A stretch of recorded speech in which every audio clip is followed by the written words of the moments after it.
Yuk everybody, selamat datang kembali ya di Bitcoin Update. Yang kita udah mulai manasin lagi ya mesinnya teman-teman setelah kemarin abis live streaming. Hari ini mulai kita update rutin lagi seperti biasa. Dan teman-teman sekalian, kasih tahu saya nanti di kolom komen koin favorit. Tapi bukan favorit doang ya, kalau bisa favorit dengan alasannya kenapa. Jadi kayak misalnya Solana kok wah bakal jadi the next apalah ya, pokoknya kayak gitu teman-teman ya. Arbitrum kayak apa, kasih tahu di kolom komen, ntar kita bahas di next video teman-teman ya. Saya masukin ke update berikutnya. Dan guys, pada update kali ini kita ngupdate dari segi gambaran besar ya. Jadi bisa dibilang ini juga sekaligus saya buatkan semacam conclusion video dari streaming kita kemarin ya. Ini ngebahas sudah lengkap banget ya, CPI, PPI, kemudian outlook pada saat Jackson Hole, dan masih banyak lagi gitu ya. Nah hari ini saya pengen kasih update progres pergerakan market ya hingga detik ini seperti apa. Jadi kalau kita ngelihat dari perspektifnya liquidation dulu kali ya, menurut saya ini cukup seru untuk kita review guys. Karena kita ngelihat saat ini dari segi derivatif itu udah mulai banyak para pelaku pasar ya yang udah mulai dari segi bias nih, itu udah mulai melihat Bitcoin bisa turun lebih jauh. Otomatis apa sih ya, biasanya sell short meningkat ya secara signifikan, dan option kontrak juga sama. Biasanya yang ngambilnya ordernya put itu akan lebih besar gitu kan. Artinya mereka betting kalau Bitcoin bisa turun lebih rendah gitu dari kondisi saat ini atau menjelang Jackson Hole nanti. Tapi kalau kita lihat ya, ini yang harus teman-teman mengerti. Kebanyakan para pelaku pasar atau retailers itu kan tendensinya adalah follow the trend ya. But at the same time follow the trendnya ini ada yang sifatnya lebih ke spot positioning. Jadi kayak udahlah waktunya keluar barang sebanyak mungkin, exit sebanyak mungkin. Padahal dari segi makro masih mendukung gitu. Padahal dari segi berbagai faktor itu masih sangat-sangat mendukung. Kemarin kita ada pembahasan sama teman-teman di SAG lewat live session juga. Kayak sentimen positif tuh apa aja sih gitu ya. Dan nanti mungkin saya akan posting kali ya di Twitter. Jadi teman-teman bisa lihat juga dari sana gitu. Cuma kalau kita lihat saat ini, gimana positioningnya para whales atau corporate atau institusi. Sampai hari ini masih banyak yang aktif buying guys. Sharplink Gaming itu ngebeli sekitar 667 juta dolar Ethereum. Ya ini update-nya 1 jam yang lalu dari Watcher Guru. Kemudian dari sisi ya strategi sama acquire lebih banyak Bitcoin, totalnya 49 juta dolar atau 50 juta dolar. Kemudian Metaplanet juga sama, masih ada aktivitas beli Bitcoin up to 90 juta dolar guys. Ya. Nah ini kan nggak semua ditulis ya sama si Watcher Guru. Kalau saya ngecek tadi di bagian Telegram ya, saya ada ngecek Telegram tadi. Telegramnya namanya apa ya, lupa lagi. Crypto News, The Block News Feed ya. Ini salah satu yang saya aktif buka. Sama Wu Blockchain ini mereka ngasih update banyak banget guys ya. Maksudnya beberapa company-company yang ikut melakukan akumulasi terhadap Bitcoin. Jadi somehow kalau kita bilang apakah market udah waktunya panic selling gitu kan, apakah market waktunya bearish atau bear market gitu, sebenarnya nggak juga sih ya. Kalau kita mengacu pada Farsight informasi ya untuk seputar ETF spotnya Bitcoin aja, iya memang kita ngelihat ada outflow, tapi biasa aja angkanya guys, nggak bikin kita memprihatinkan yang seperti gimana banget. Tetap biar gimana pun dari segi total ETF spot yang masuk itu udah 54 miliar dolar, and I think it will bertambah lagi gitu ya. Bukan akan stuck di situ, tapi akan bertambah lagi. Retracement pasti ada, profit taking pasti ada. Market udah capai new all time high kok. Yang minggu lalu tepatnya pada harga 124.000. Begitu dia tap akan ada reaction koreksi. Saya rasa itu wajar dan sangat normal ya, karena orang melihat itu ya ya ada retailers yang belinya kan di 110.000 gitu kan guys, ada yang belinya di 112.000, 100 mungkin 18.000 bahkan, kayak waktu tempo hari ketika marketnya di sini, dia beli sekarang nih katanya berpotensi naik, begitu turun kan dia panik ya, begitu lihat dia new all time high, udahlah lepas dulu mumpung masih dikasih kesempatan ya, daripada nanti turun lagi jauh. Nah mereka taking profit. Ini bukan nalurinya retailer sebatas teri ya, tapi kita bilang kelas whales, kelas kakap juga bisa kayak begitu guys ya. Ingat mereka juga klien-klien institusi itu kan juga retail ya, uang retail juga, dan mereka punya psychology yang lebih kurang mirip-mirip kok dengan kita sebagai retailers. Bedanya kelas teri ya duitnya teman-teman ya, kalau mereka kelasnya lebih gede lagi gitu. Mungkin sederhananya kayak gitu. Jadi kalau kita lihat ya, walaupun mengkhawatirkan, somehow market tampaknya ya, saya tadi ada banyak baca-baca juga teman-teman sekalian ya, menjelang Jackson Hole di hari Jumat mendatang, Powell kan akan ngomong tuh ya di jam 9 malam pada saat Jackson Hole. Ya saya rasa market udah akan standby aja tuh ya, nungguin nanti di Jackson Hole kira-kira gimana nih arah kebijakannya teman-teman. Oke. Saya banyak banget melakukan review ya terkait dengan kondisi tersebut, seperti gimana sih dampak dari PPI, gimana sih dampak dari CPI, kira-kira beratnya si Jerome Powell kemana gitu. Kalau base case-nya teman-teman sekalian, mestinya sih dia tetap akan lebih berat ke rate cut ya.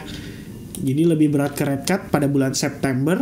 Kenapa? Karena NFP-nya. Jadi yang berat itu adalah dual mandate-nya dari sisi labor market.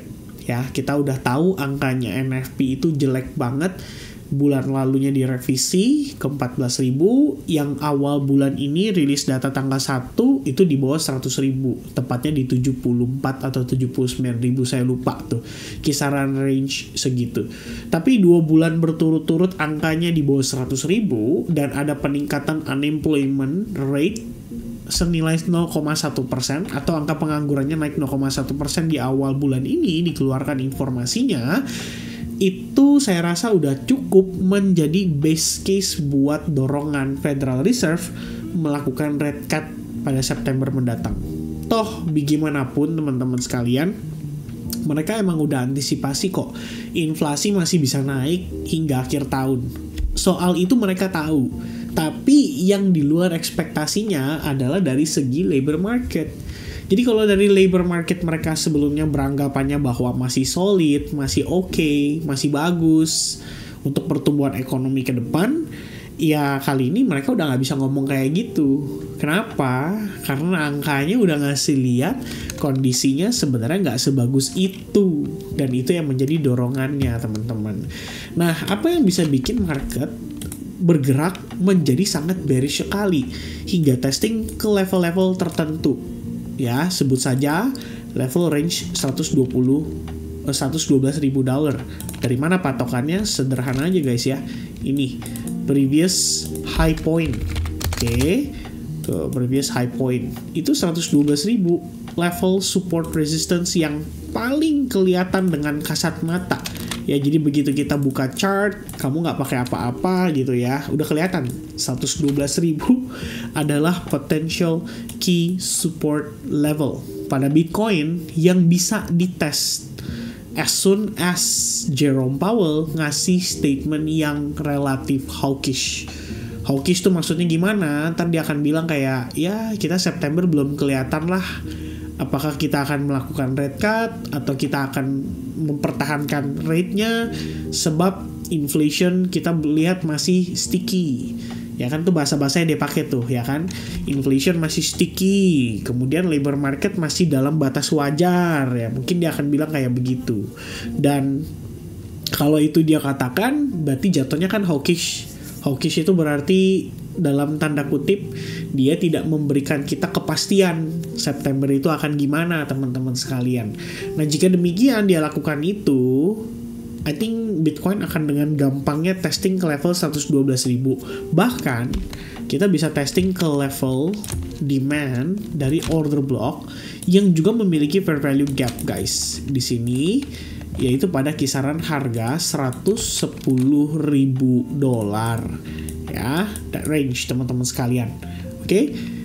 Nah, ini probabilitasnya gimana? Sebenarnya sampai dengan kondisi sekarang guys, jujur aja ambigu sekali ya. Ambigunya gimana teman-teman?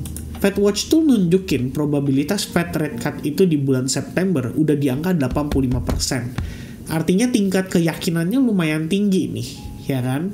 Maka sebetulnya kita bisa mengatakan bahwa tingkat kepercayaan diri kita juga untuk melihat Bitcoin mengalami retracement atau koreksi sejauh ini itu sangatlah kecil. Paling-paling 112.000 deh, itu udah paling wajar banget kita testing ke situ. Dasarnya apa? Dasarnya perspektif time frame weekly guys tuh. Ya, level itu memang merupakan level support resistance. Oke. Lalu kalau kita lihat di sini juga terdapat yang namanya konsolidasi. Range atasnya di sekitaran 120.000, range bawahnya 112.500. So kalau dia dropnya kemana? Ya, yang paling kelihatan levelnya cuma di situ. So dia drop testing level itu, abis itu bisa mantul lagi, ya kan? Lebih kurangnya kan gambarannya seperti itu guys. Nah, tinggal sekarang kalau kalian misalkan nih ya, ini kita bukan berusaha untuk nebak-nebak nih Powell bakal ngomong kayak gimana gitu kan. Cuma terlepas dari apapun statementnya Powell, katakanlah Powell hawkish ya, dia turun gitu. Apakah turun ini akan menyebabkan terjadinya bear market? Enggak juga ya. Kita nggak ngelihat ini sebagai indikasi bear market ya. Personally saya nganggap ini sebagai bagian dari koreksi yang relatif sehat ya. It's part of the correction. Kita udah creating new all time high, wajar ada profit taking, dan pada akhirnya ya bisa bikin market turun secara temporary gitu kan. Kalau misalkan kita mempertahankan range, bisa dibilang range yang relatif ideal gitu ya, di atas 112.000, even better guys ya. Karena kalau kamu mengacu pada perspektif time frame daily, actually kamu bisa pakai Fibonacci juga seperti ini guys tuh. Dan kita lihat ya, bahwa Bitcoin itu saat ini lagi testing level Fibonacci 0,79%. $114.445 lebih kurangnya. Level yang ideal buat dia rebound gitu. Ya, kalau dia bisa rebound dari sini, bagusnya adalah new all time high berikutnya saya rasa bisa tembus sampai 130.000. Ya, jadi kita nggak boleh justru turun terlalu dalam kalau kita mau ngarepin dia naik menciptakan higher high yang lebih signifikan. Alasannya apa teman-teman? Karena kita butuh yang namanya demand lebih besar di harga yang lebih tinggi. Ini bisa menciptakan ketidakseimbangan antara mereka yang lagi berjualan saat ini. Kamu bayangin, dengan Bitcoin turun segini banyak, ya sekitar $9.000 lah lebih kurangnya, hampir 10.000 ya. Itu udah tercipta sell short yang begitu signifikan, banyak gitu. Option kontrak juga udah mulai flipping ke put gitu ya. Jadi kalau kamu cek ke bagian liquidation max pain gitu kan, ini kita bisa ngelihat kayak range kayaknya bukan yang ini ya teman-teman ya. Yang saya maksud sebenarnya max pain ini bukan yang itu sih. Bentar ya, liquidation max pain, kita lihat funding rate open in market option max pain ini ya. Maaf ya guys ya. Jadi kalau kita lihat nih, ini kan Bitcoin untuk deribit ya teman-teman sekalian, yang akan expired pada sekitaran kapan nih? Ini 20 tanggal 9 ini kenapa ya? Oh, tanggal 26 bulan 9. Kemudian wah yang bulan ini udah tinggal sedikit guys ya. Harusnya sih akhir bulan nih, pas nanti tanggal 29 seperti biasa ya, hari Jumat di bulan terakhir. Hari Jumat terakhir di bulan tersebut itu biasanya max pain yang option kontrak expired yang paling gede secara nominal, dan notional value-nya itu di $11,5 miliar, which is gede banget teman-teman. Dan angkanya itu di 116.000 US dollar untuk Bitcoin. Ya kalau Bitcoin di 116.000 dekat-dekat range itu, waduh itu banyak yang boncos lah ibaratnya seperti itu. Nah 116.000 aja di sini guys ya. Relatif dekat sekali gitu kan. Tapi kabar terakhir yang terupdate ya setahu saya banyakan sih new open put ya positionnya untuk di option kontrak. Artinya mereka betting Bitcoin di akhir bulan itu bisa di range yang lebih rendah dari kondisi saat ini. So I think di atas 116.000 pun masih akan lebih banyak orang yang boncos ketimbang yang cuan. Dan kalau kita lihat dari perspektif monthly, kita tuh sebenarnya masih konsolidasi guys, ya kita nggak kemana-mana.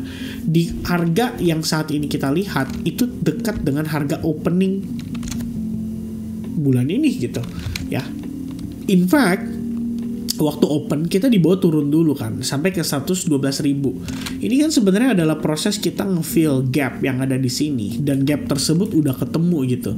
Jadi saya pikir sebenarnya untuk kondisi bulan ini dia bisa aja nih ya untuk closingannya itu ketemunya di titik-titik 118 sampai 119.000. So that range is gonna be a very very good range untuk kita bisa ngelihat Bitcoin close di bulan ini. Alasannya, satu, liquidationnya gede guys di $120.000. Yang kedua, kalau teman-teman mengacu pada internal structure, kita bisa lihat perspektif time frame 4 jam. Di sini juga terdapat fair value gap, ya. Jadi kalau teman-teman di sini ngecek, ini fair value gapnya itu di range harga $120.000 ya, lebih kurangnya tuh teman-teman. Oke, kita punya gap di situ. Dan gap tersebut kalau misalnya teman-teman ngerti cara pakai volume profile ya atau anchored volume profile, kalian tinggal anchored aja dari titik terendahnya di range tersebut ya. Ini kalau kita ngelihat dari segi volume transaction, oke, ini kan gendut ya teman-teman. Nah di sini tuh ada lubang guys ya. Kisaran range 121.000 sampai 120.500. Apa yang menyebabkan terjadi gap di situ adalah tidak terjadi yang namanya aktivitas transaksi yang signifikan. Jadi kita ngelihat di situ terjadi ketidakseimbangan ya antara supply and demand-nya. So that range is gonna be very very normal kalau nanti untuk Bitcoin ngetes dan malah dapat reaction dari area tersebut. Nah, bagaimana dengan kondisinya saat ini? Sebetulnya kalau kita lihat fair value gap yang ada di sini, ini nih, terutama di range area ini teman-teman. Ini tuh sebenarnya adalah area normal yang wajar kalau Bitcoin tuh bisa mantul dari situ. Ya. So kalau kita lihat dari data tersebut, kebetulan level Fibonacci 0,79% yang tadi kita gambarin di time frame daily itu ketemunya di sini guys. Ya, ketemunya di sini gitu. So, dengan kondisi tersebut mestinya ya ada pun potensi kita bisa ngelihat dia relief bounce. Jadi kayak dia naik untuk nyari potential lower high-nya. Oke, dan lower high-nya tuh di mana? Ya probably-nya ada di sini guys ya. Oke. Itu menjadi next potential target. Tapi bagaimana jika Bitcoin lebih memilih untuk ngehancurin long leverage dulu? Jadi yang terjadi adalah ya udah bantai sekalian sampai 112.000 gitu. Jadi bener-bener ngebersihin posisi yang ada di bawah. Habis itu menciptakan likuiditas fresh untuk para institusi ini bisa masuk kembali. Apa yang bisa menjadi katalisnya teman-teman? Satu-satunya katalisnya yaitu hanya Jackson Hole minggu ini, tepatnya pada hari Jumat. Ya, kalaupun hari ini dia nyampe ke sana, ya saya rasa udah less likely lah ya, karena ini posisi pergerakannya udah mulai slow banget. Ini New York Open 20.30 1 jam pertama dia volatilitasnya kayak begitu. Kalian cek ya di stock market guys, sebetulnya nggak bearish. Stock market still bullish. If you zoom out dan kamu lihat S&P 500, ini still bullish. Gak ada bearish-bearishnya sama sekali. Jadi cuman Bitcoin doang. Dan kenapa Bitcoin bisa kayak begitu ya? Di kondisi dimana hari ini S&P 500 in the opening market itu bullish, Bitcoinnya malah bearish. Apa yang bisa terjadi kondisi seperti itu? Apa yang men-trigger teman-teman? I think one of the reason adalah manipulasi tetap dibutuhkan ya. Manipulasi tetap dibutuhkan untuk membuat market itu sekaligus dari segi sentimen dibikin lebih fearful lagi. Dan dengan demikian ya prinsip dasar likuiditas jadi tercipta. Ya, market yang mungkin untuk whales masih butuh lebih banyak orderan itu bisa tercipta dari retail yang panic selling ini. Kira-kira begitu. ya. Jadi S&P 500 masih bullish, Nasdaq juga sama ya. Ini kalau kita ngelihat dari segi price action, as you can see teman-teman, it is still bullish gitu kan. Ini adalah key levelnya bahkan, dimana titik dia bisa rebound gitu kan. So kalau kamu zoom out, it's part of the correction. Kalau bisa lihat sendiri ya, ini part of the correction, naik impulse, pullback, corrective. Can we see Nasdaq rebound dari situ? Very can. Ya, maksudnya bisa banget teman-teman sekalian gitu ya. Jadi kayak ngomong sama orang luar ya teman-teman ya. Dan bagaimana dengan Bitcoinnya gitu kan? Bitcoinnya koreksinya lebih jauh gitu. Justru itu ya, apa yang membuat ini bisa terjadi? Saya rasa salah satu yang wajar itu adalah guna menghadirkan lebih banyak likuiditas tadi. Itu aja mungkin ya, yang menjadi alasan kuat kenapa Bitcoin somehow terlihat bearish ketika risk on asset seperti S&P, Nasdaq itu relatif biasa-biasa aja. Bahkan mereka masih deket banget dengan all time high-nya dan malah relatif bullish guys. Pertimbangan saya katakan itu adalah kenaikan impulsifnya dibarengi dengan pullback korektifnya. Jadi pullback korektif itu menandakan tidak banyak aktivitas selling yang sedang berlangsung pada aset tersebut. Dan jika demikian Bitcoin juga mengikuti atau memiliki korelasi positif dengan aset itu, logika saya melihat ini ya it's just part of the correction ya. Ini bukan sesuatu yang harus dikhawatirkan, digembar-gemborkan kalau Bitcoin akan jeblok sampai di bawah $100,000. So personally I don't think so gitu ya. Dan sekarang update terakhir ya, ini cuman mengecewakan aja sih ya. Trump ngejanjiin ke Ukraine kalau ya bisa terjadi lah ya kedamaian antara Zelensky dan Vladimir Putin gitu. Let's see teman-teman ya. Tapi kalau emang terjadi ya satu kabar baik juga untuk market, bahwa market akan melihat ini sebagai bentuk atau mengurangi ya yang namanya kekhawatiran terhadap memegang risk on asset gitu. Jadi mereka nggak perlu terlalu banyak ngebetting di risk of kayak emas dan bond dan lain sebagainya gitu ya. Dan so far that's gonna be the news ya yang kita bisa update ke teman-teman. Kalau lihat dari pergerakan ya seperti yang saya sudah jelaskan, potential target untuk dia rebound itu harusnya 120.000. That's gonna be very normal level untuk dites sama Bitcoin, mengingat liquidationnya cukup gendut ya. Jadi teman-teman sekalian, nanti kamu bisa mempertimbangkan ya gimana kira-kira planning kamu untuk positioning ya, which range yang kamu lihat sebagai good range untuk kamu start positioning, memanfaatkan retracement yang saat ini sedang berlangsung. So itu mungkin yang menjadi conclusion atau kesimpulan dari update video ini teman-teman sekalian ya. So yeah, I think that's gonna be it for the update. Thank you very much guys for watching. Semoga informasi yang bermanfaat dan sampai jumpa kembali di update berikutnya. God bless everyone. Cheers, bye bye.